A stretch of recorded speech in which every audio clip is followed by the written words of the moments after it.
But if it ends up getting like this, well... Oh my gosh!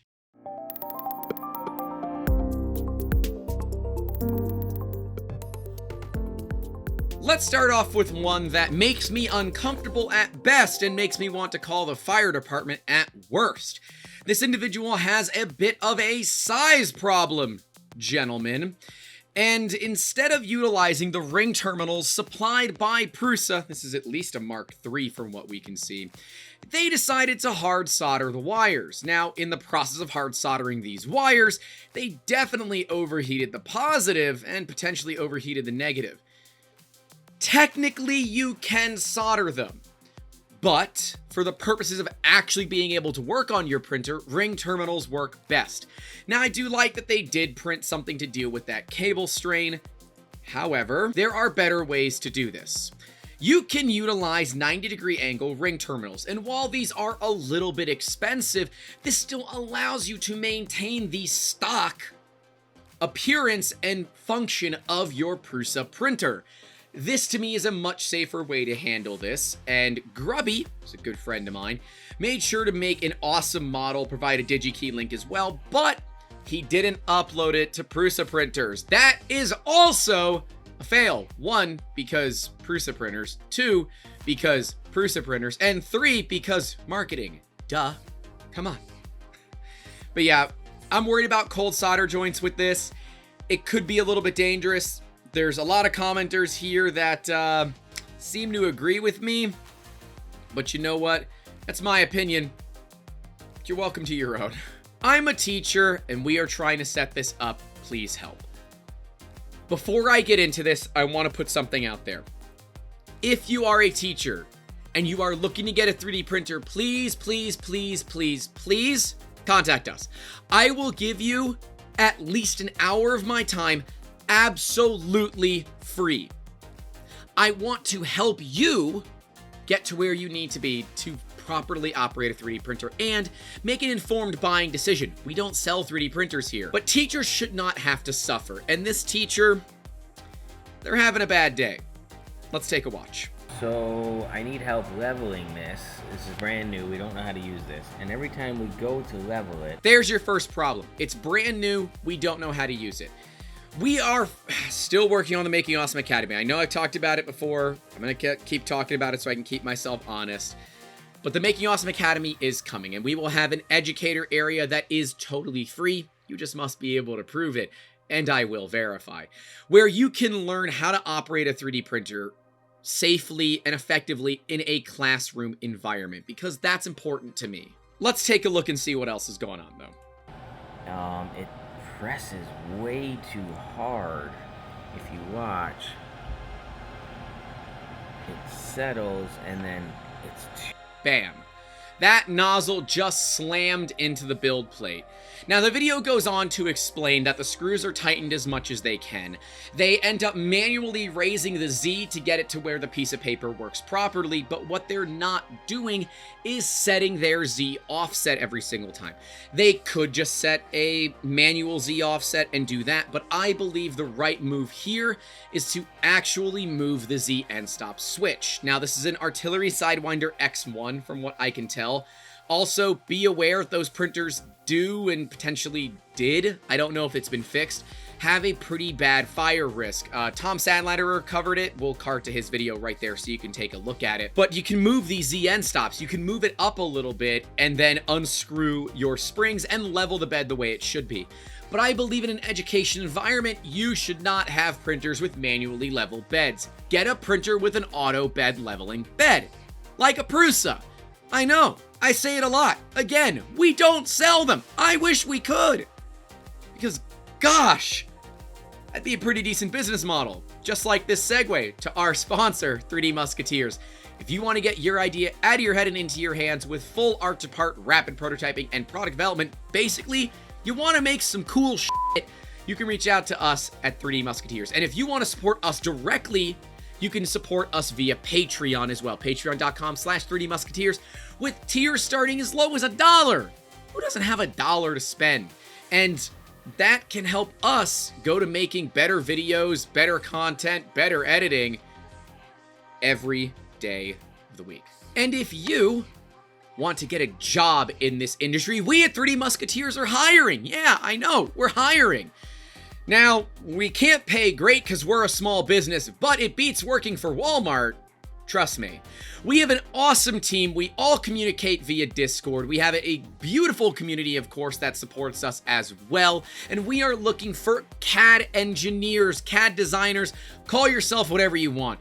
You do not need any formal college degrees. What you need is the give a damn. And if you've got the give a damn, you want to help us make awesome, reach out to us. Links will be in the description down below. It's YouTube at 3dmusketeers.com. I'll be looking for you. We can see here in the comments from some guy who found it that they've got a great kind of list on what to do here. You want to crank the bed down as far as it goes, carefully lower the print until it's close to the surface but not touching, loosen the end stop mount, slide it up until the button clicks against the gantry, tighten the end stop, rehome, manually level the bed. Absolutely awesome set of instructions for this. But again, I don't believe the artillery sidewinder or any manually leveled 3D printer for that matter is fit for a classroom environment. Too hard. This is all the way down. We even went in here to, where was that? It hurts me because these teachers are just trying to help their students. That's all they're trying to do here. And they're getting frustrated when what they should be really focusing on is utilizing the technology rather than making the technology actually freaking work. Ugh. The next one is from yours truly. I screwed up.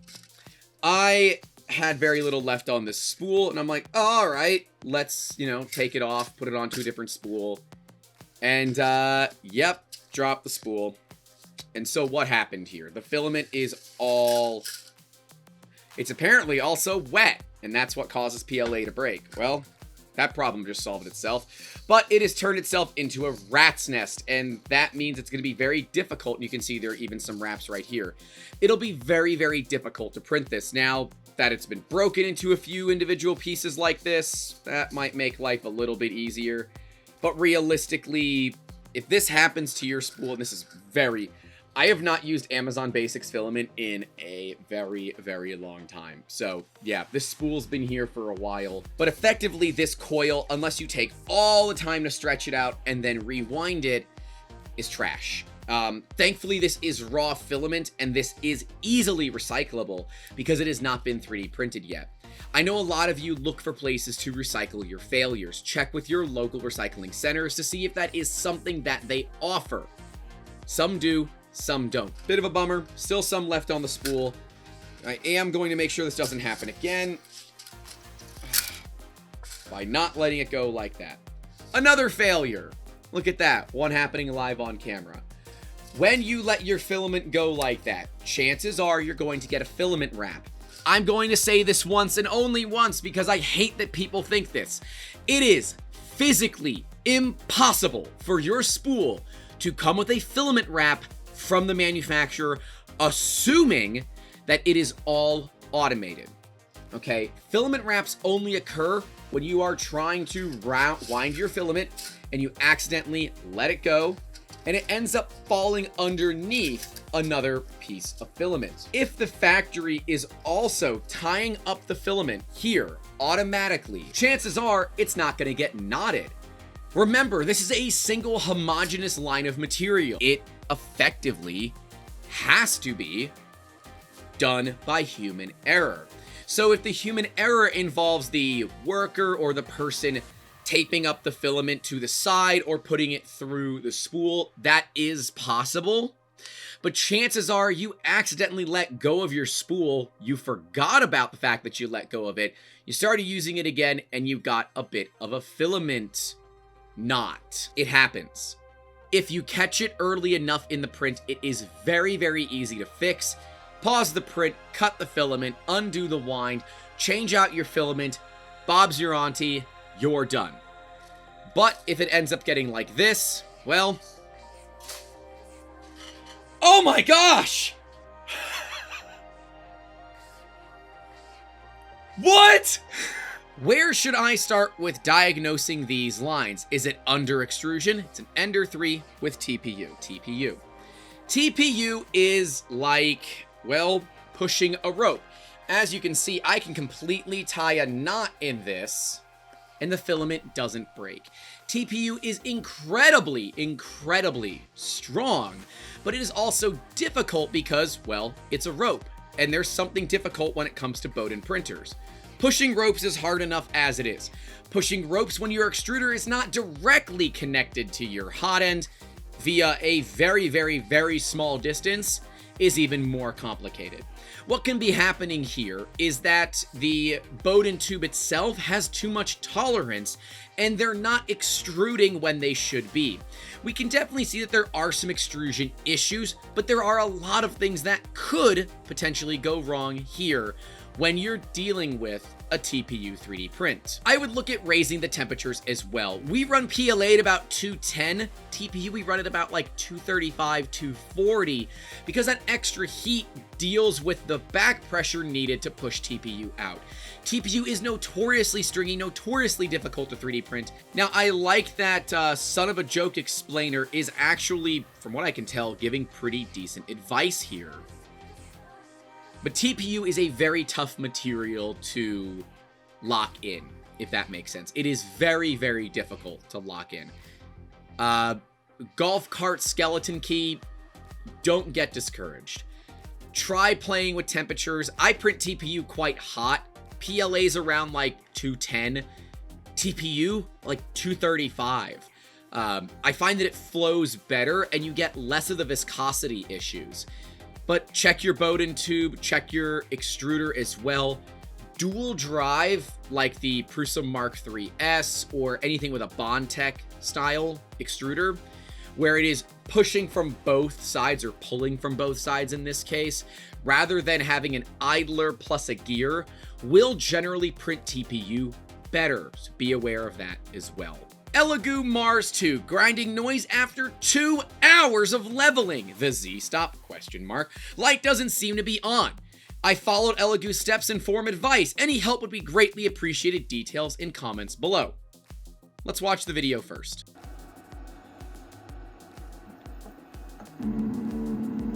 That noise, ladies and gentlemen, is the stepper motor in an Elegoo Mars skipping. There are a couple of problems here. It could be the ZN stop. If the ZN stop is not triggering properly, then the leveling won't function. What this person needs to do is raise the bed all the way up to the top. They need to send it home, and they need to utilize either an Allen key or an X-Acto knife, something like that, to block the light sensor. If the printer triggers the home switch and says, oh, hey, I'm home, then it's actually the fact that they didn't loosen these 2 bolts. That could be the problem. And if they didn't loosen these 2 bolts and they're trying to home the printer, it's not going to home. And they clearly did not follow the steps properly. Now, I have seen end stop switches fail. We have a failed end stop switch here. We have spare parts here, so I'm not too worried about that. But in this particular case, you can easily solve what the issue is by manually testing that Z end stop switch. Now, the Z end stop switch might work, but the actual arm that activates it from the Mars 2 Pro might be missing, might not be aligned properly, and you can check all of those as well. So first verify that your switch works, then verify that you're actually triggering the switch with your plate itself. But if you're going to send the plate back home, make sure you undo the 2 bolts right there and right there, 1 each, and that will allow the build plate to flow freely and not basically slam into the screen. So a bit of a pain if you don't know what you're doing, but definitely something that can be fixed. Help! I printed this on SLA printer, but when I shake, it sounds like the inside is liquid still. Resin. I'm priming it.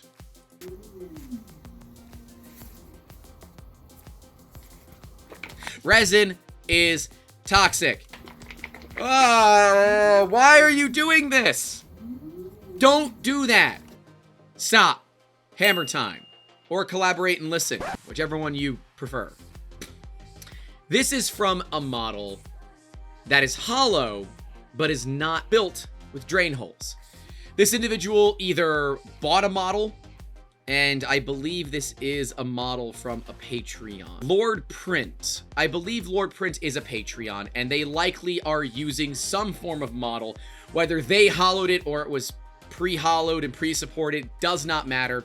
What is missing here is a drain hole. Or a couple, really. There is an easy way to solve this. A drill bit. You will need to use a small drill bit to find where this pocket of resin is located. Once you locate it, get one at the top of the pocket, one at the bottom of the pocket.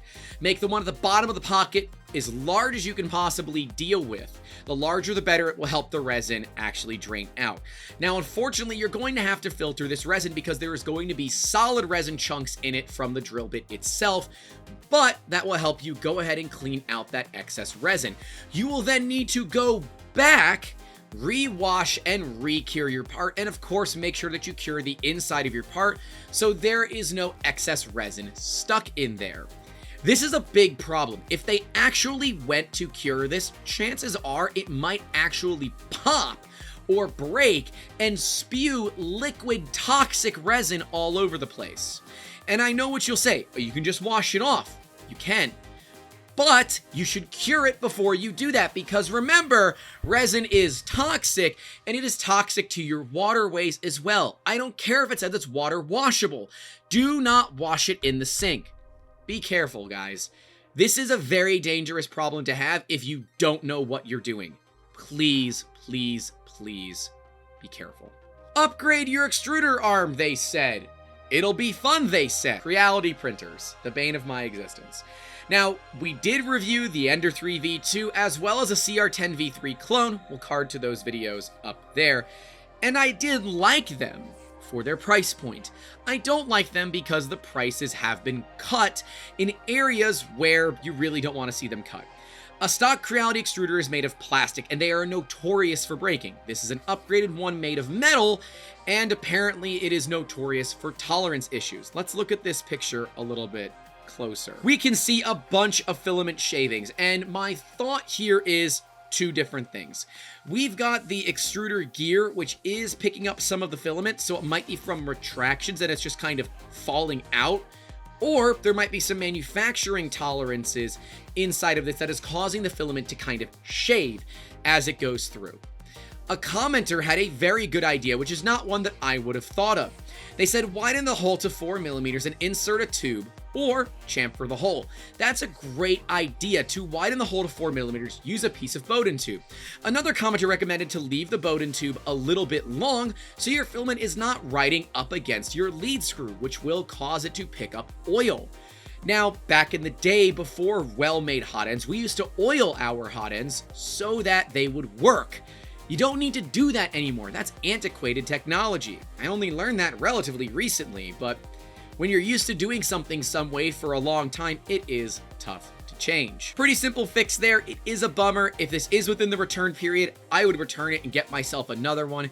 But if you are the type of person that says, it's on there, I'm keeping it, grab a drill bit, go to town.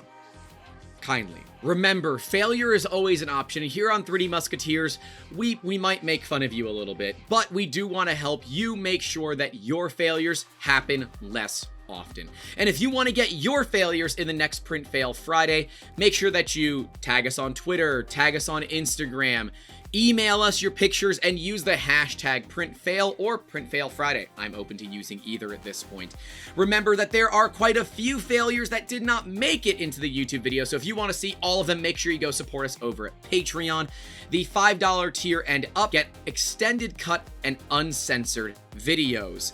I appreciate you guys supporting us in everything that we do. Stay safe out there. Don't forget to call your loved ones. And as always, keep making awesome. Have a good one. I'm leaving that there. It's going to stay there for the rest of the video. The chances of that occurring are so abysmally low. It's not funny.